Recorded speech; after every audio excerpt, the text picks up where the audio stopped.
Today we're going to use 4 tools. We're going to use a standard socket with an 8mm. We're going to use 2 different pry tools. We're also going to use a number 2 Phillips. We're going to use our panel pry tool.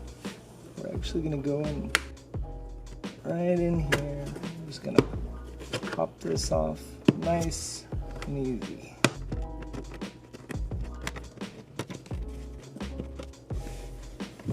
From here, this panel here is just held in by some clips. So we're actually just going to pull down right here and take our panel pry tool as well. Just going to insert it right here. Just pull down, and then the rest of this panel should just come right off. So let that hang, because we're just going to put it right back. Here you see there's a Phillips head screw. Take my screwdriver. Once again, like I've said in my other videos, I like to use power tools on these brand new cars just because everything's kind of pretty tight and I don't want to break any of the plastic because they're all pretty much made of plastic. I'm going to take this screw, I'm actually going to put it in my screw cup. I do recommend having a cup to put all your screws. There's only about 6 or 7 screws for this whole vehicle to take out the radio, so you don't have to worry about a lot here. From here, this panel with the push to start button is going to come off, but we're going to need to take this panel off first. So we'll do that later on in the video. Now we're going to take this pry tool. We're actually going to start with this trim piece right here. I'm going to gently pull back on it, kind of work our panel tool right in here, just enough to kind of pop it up. It is very fragile plastic, so you need to be very careful. That piece just comes out just like so. It's actually guarded by some felt and some clips. Now we can take this panel piece nicely off as well. As you can see, I took this piece off first because it actually loops under and I didn't want to break that clip. We're trying not to break any clips at all. So now we're going to take our plastic pry tool once again. Just kind of find a good way to just kind of pry this up. I'm just going to go down the panel.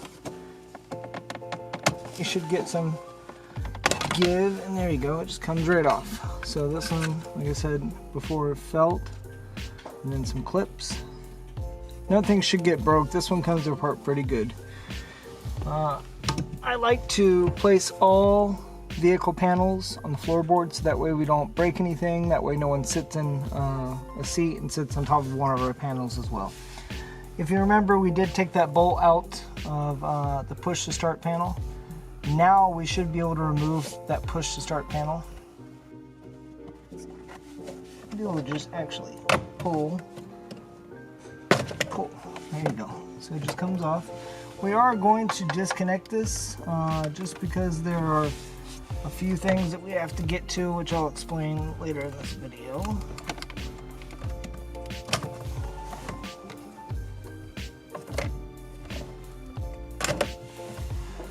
And then I'm going to put this in the back seat in a second, so I'm just going to set it right here. But this panel that we did work with can actually go back on now because it's out of our way and we don't need to do anything on this side of the car. I'm going to take this to the back seat and I'll see you in a little bit. We're now going to take our plastic panel pry tool and we're going to work on these silver trim pieces that surround the radio.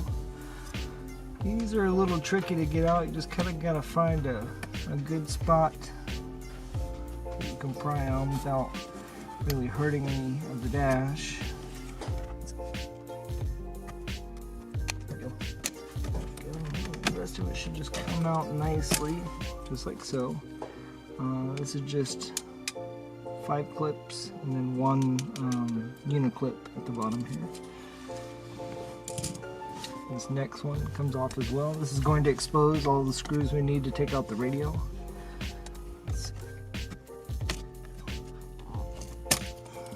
Same thing, 5 clips and 1 clip at the bottom.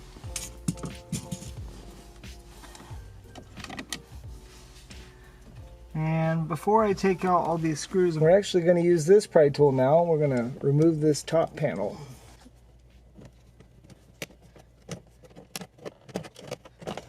Don't be afraid, it's just held in by clips.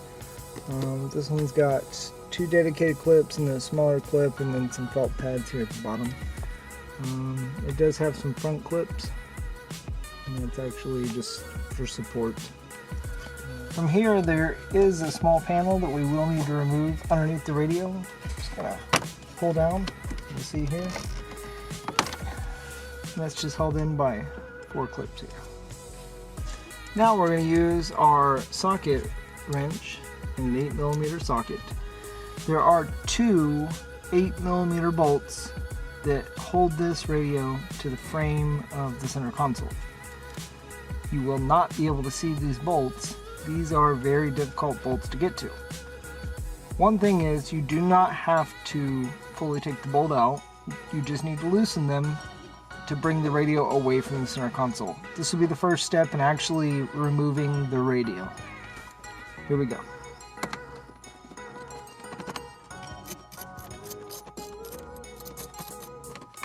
The other one is on the passenger side.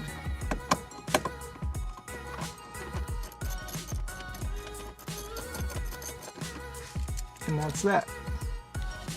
Now we're going to use our Phillips head screwdriver. We're going to remove 4 screws from the front of the radio. This is going to allow us to actually get into removing the radio from the vehicle. So here we go.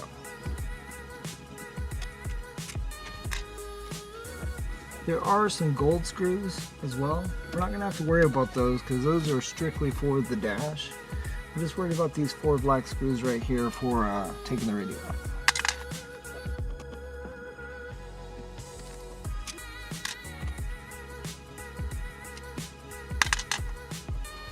Now we're going to use our Phillips head screwdriver. We're going to remove these last 2 screws, which are going to allow us to take the radio out of the dash.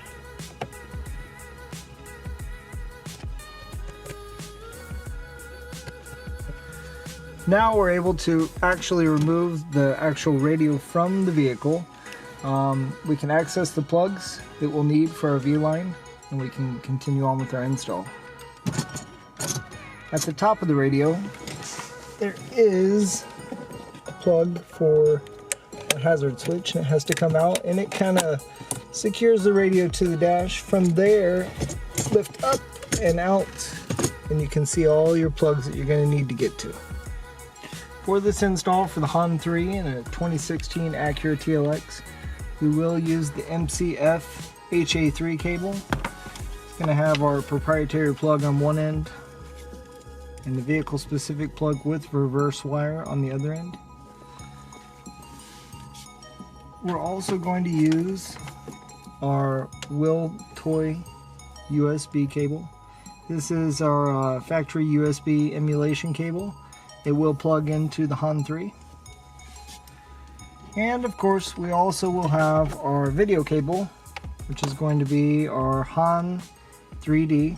It's going to have the display port plug on one end and the vehicle specific display plugs on the other end. And I will show you where all of these plug into the factory radio for the install. First, we're going to start in the glove box. There is a panel back here. There's a panel that goes up and over here. We're going to remove those panels. They just kind of pop right out. They're just held in by some clips. This one here just comes right out.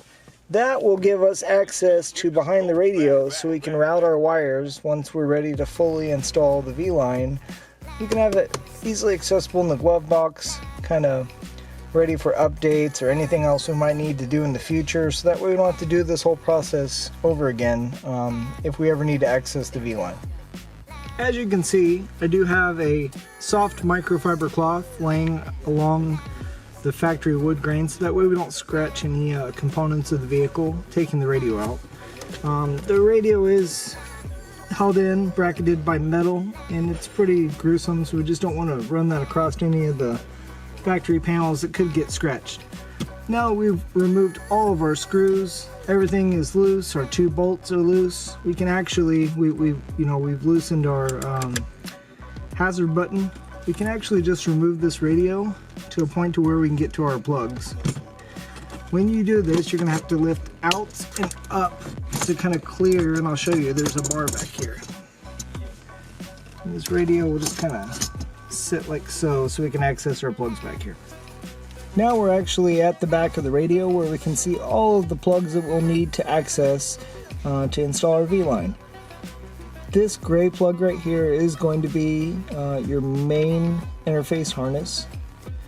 This tan plug, mainly this orange wire on the tan plug for this specific vehicle, is going to be your reverse wire, which we will use a P-tap and attach the purple reverse wire off of our HON3 specific cabling for this vehicle. We will access this video plug, and we will access this USB plug, and I will go through that right now.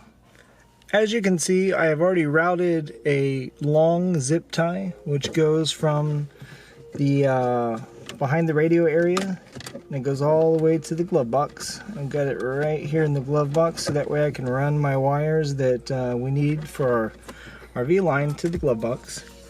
From here, I'm going to tape the end that plugs into the VLine to the zip tie, and then I'm going to pull it through so that way the end I want to plug into the VLine ends up in the glove box. I'm just going to use some black tape just to secure this to the zip tie for now. It will come off. It's just for purposes of routing to the glove box.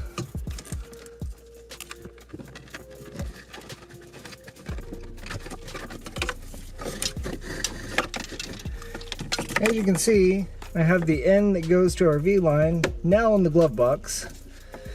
I also have the end that goes to the back of our radio, including our purple reverse wire with the P-tap, behind the radio where it needs to go. There is some slack here, so I can actually pull my VLine out if I need to, and everything is nice and clean and hidden. Next, I'm going to route the other two cables. We'll see in a little bit. Alright, so now we have our cables ran from the back of the radio to the glove box. We have our main MCF HA3, we have our wheel toy USB, and we have our display cable, our HON3D. So from here, we're actually going to go to the back of the radio. At the back of the radio, we are going to interface with this plug, the video cable, and the USB cable. We also will attach our reverse wire, the purple wire from our main harness, with the supplied P-tap to the orange wire, which is in pin 24 on this harness. First, we're going to remove this harness from the radio, like so. We're going to take our supplied HON3 vehicle specific cable, and we're going to just simply plug it right in until it clicks. From there, we're going to take the corresponding end. We're actually going to plug it right into the radio, like so. It's pretty simple.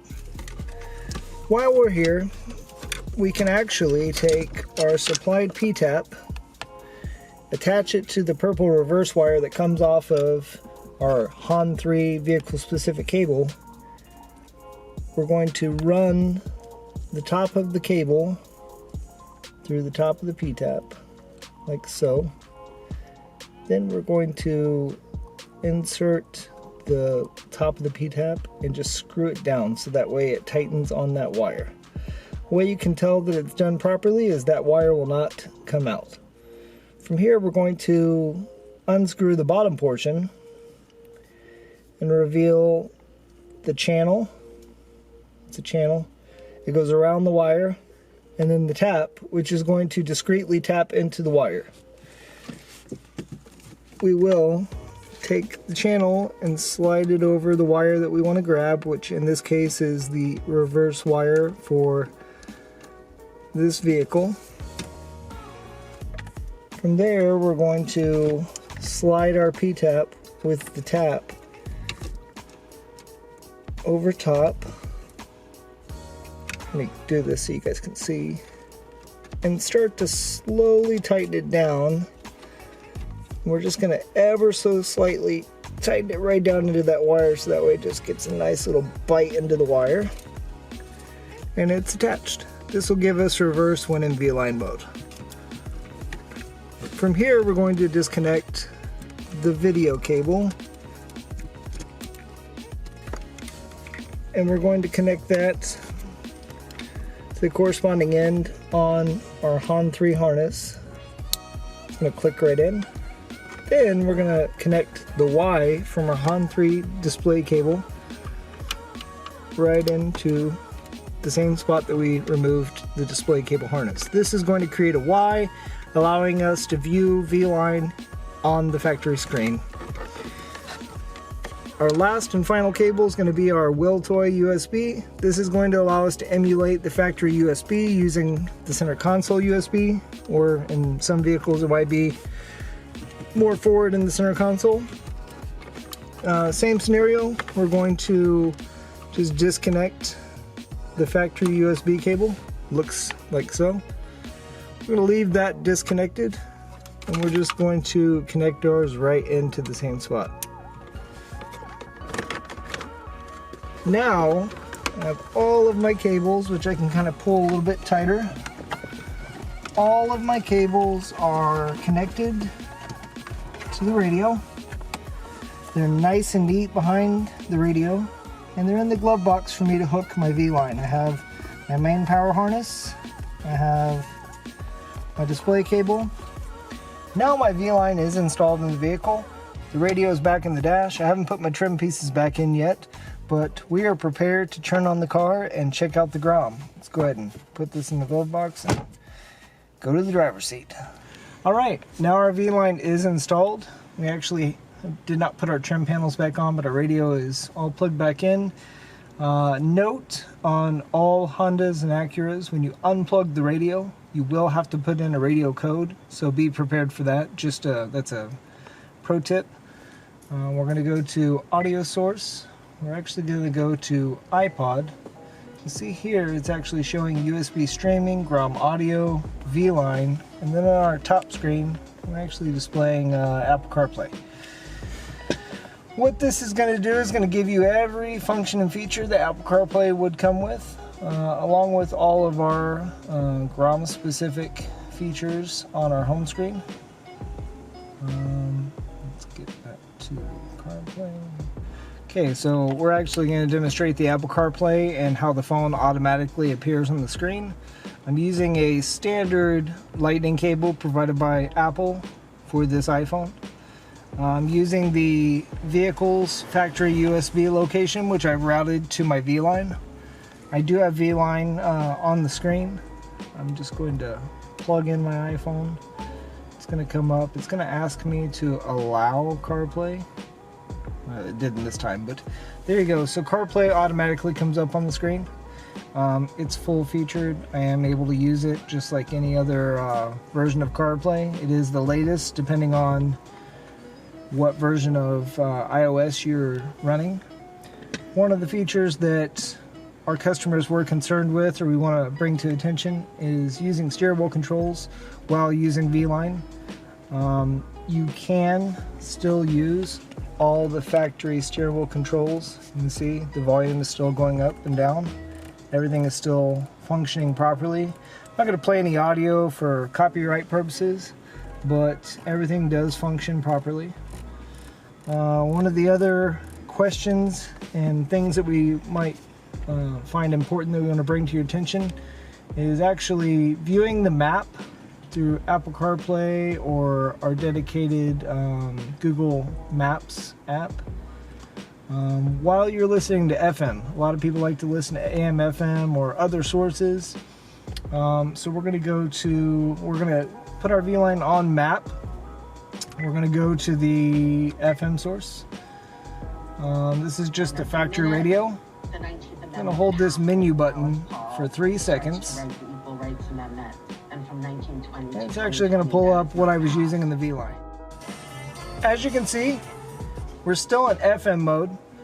We're still in VLine mode. I can actually access the VLine and go through all the apps and everything that I would like to use while listening to my favorite FM, AM stations through the factory system. So this feature is not lost when using VLine. So we're going to go back into VLine mode. You can use it in your factory mode as well. I just like to be in VLine mode so that way I can show what we're doing. We are still in Apple CarPlay. We're going to demonstrate the backup camera and show that it still works in VLine mode. I'm going to actually just press reverse. As you can see, this particular vehicle does also provide different view modes. We can still utilize that in VLine mode.